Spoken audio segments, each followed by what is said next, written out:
Eto na po guys. Tuturuan ko po kayo kung paano ko gumawa ng prompt sa ChatGPT and then sa Gemini AI kung paano ko mag-generate ng photo.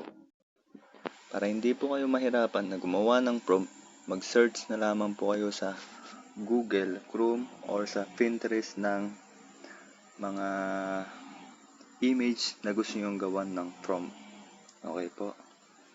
Maghanap lamang po kayo. For example, eto na lang pong nauna. Ito. Click lamang ho natin siya. And then, pindutin ho natin ng 3 dot and then download. Yan. Dito po kay ChatGPT, marami po kayong makikitang magandang image dito na gusto nyong gawan ng prompt at i-generate yung image. Okay po. Back po tayo sa home. Mabilisan na lang po. And then next is punta tayo kay ChatGPT. Kay ChatGPT, dito po tayo gagawa ng prompt. Okay, new chat. Pindutin lang ho natin ng image sign sa gilid, photos.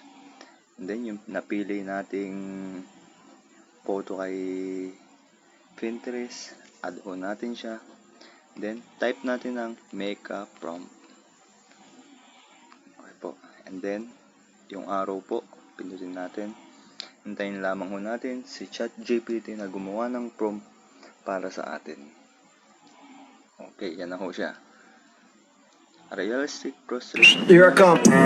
Glowing red dot. Okay, siya na po yan. Diba? And then, ang gagawin ho natin is i-copy ho natin siya. Select text. Yung prompt lamang po ang i-copy natin dito.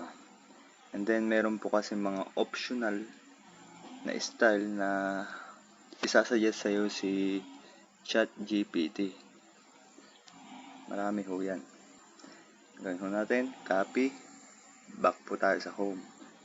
And then, punta na po tayo kay Gemini AI. Click ho natin. After po natin makopy, ang ginawang prompt ni ChatGPT is i-paste ho natin siya rito kay Gemini AI. Alright, yan na ho siya. And then, plus sign, gallery, albums, pili ho tayo ng picture na gusto nating i-generate.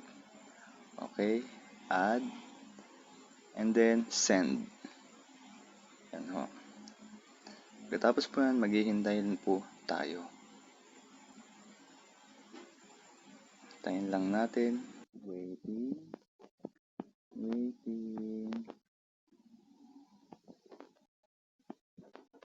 Yan na po. Oh my God!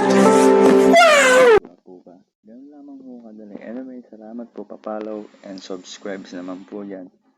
Pagkatapos po yan, pwede na po natin siyang i-save. Long press lang po natin siya and then save.